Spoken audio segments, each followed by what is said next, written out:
Have you ever wanted someone to think about you constantly, to feel drawn to you even when you're not around? Today, I'm going to share a powerful emotional strategy, how to plant a feather in his heart. Once you understand this concept and know how to use it, you'll shift the dynamic in your relationship. He'll start looking for you, not the other way around. Let's break it down into 5 practical steps. 1. Show you have a strong mindset. Most people wander through life unsure of what they want. They hesitate, they overthink, and they second-guess themselves. But someone with strong thinking stands out. They lead. They inspire. In relationships, this matters more than you might think. When you show up with clarity, passion, and confidence, you become magnetic. You're not clinging or dropping vague hints on social media, hoping he'll notice. Instead, you show strength through subtle cues. For example, if you're chatting with him and casually say his name like you're about to ask something important, then pause. Wait a bit. Maybe 30 minutes later, reply with, "It's nothing, don't worry." What you're doing here is planting a seed of curiosity and emotional tension. It's like pausing a movie right before the climax. He won't be able to stop thinking about what you were going to say. That slight anxiety? He might mistake it for obsession. And that's where the pull begins. 2. Spark curiosity without giving it all away. Curiosity is one of the most powerful emotional triggers. But most people kill it by giving too much too soon. Your goal is to leave emotional fingerprints on his mind, little clues that lead nowhere obvious. You could send him a song and say, "This reminded me of you." When he asks why, don't explain. Just say, "It's just a feeling." Now that song lives in his head. He'll listen to it over and over, trying to decode the meaning. And each time, he connects the lyrics to you. That's how obsession grows. Once you've dropped this little emotional feather, disappear for a bit. Let the bullet fly, as they say. Let him feel that gap. It's in the silence that curiosity blooms. 3. Leave at the peak, then reappear at the right moment. If you've had a breakup or even a minor fallout, don't rush to patch things up. Don't beg or over-explain. The most powerful move you can make is silence. No messages. No reactions. Just disappear from his world for a while.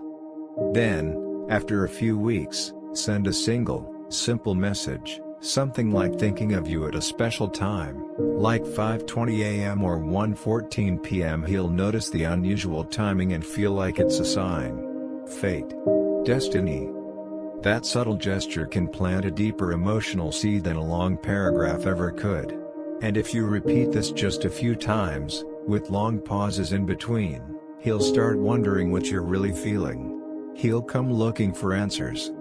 And when he does, that's when you've truly planted the feather. 4. Understand what really drives him, emotion, not logic. A lot of women think that if they explain their pain clearly enough, their partner will change. But real change doesn't come from guilt or reason. It comes from emotional impact. Why do people struggle to lose weight even though they know it's healthy? Because knowledge doesn't change behavior. Emotion does. We're wired to chase pleasure and avoid discomfort. Think about who your man enjoys spending time with most. Usually, it's not you. It's his close friends, his brothers. Why? Because it feels easy and fun. There's no judgment. No pressure. So if he feels criticized, nagged, or corrected every time he talks to you, it doesn't matter how right you are. He won't want to be around you. He'll pull away.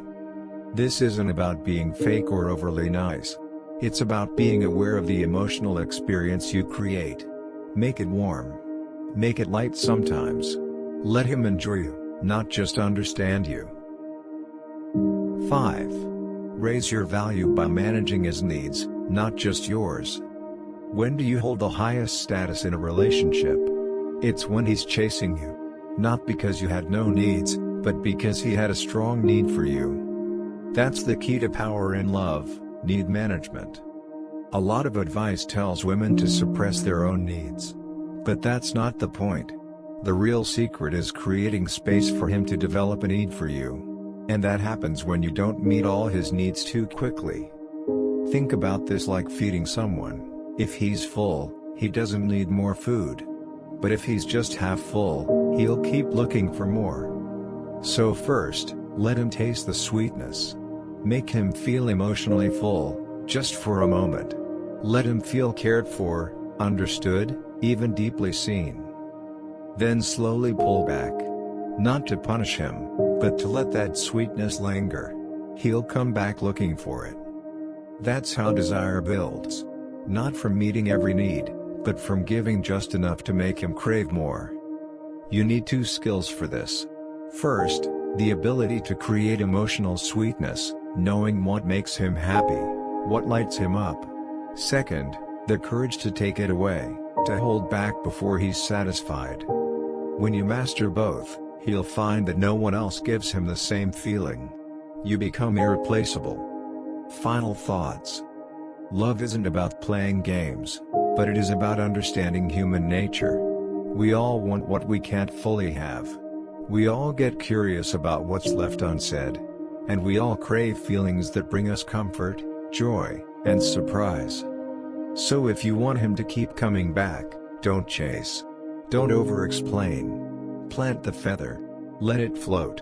Let him follow it. And when he does, he'll be chasing something far deeper than just attention. He'll be chasing the emotional experience that only you can give. If this video helped you shift the power dynamic in your relationship or gave you that aha moment, give it a like, share it with someone who needs to hear it, and subscribe for more psychology-based love insights every week. And remember, when you understand emotion, you understand connection. See you in the next one.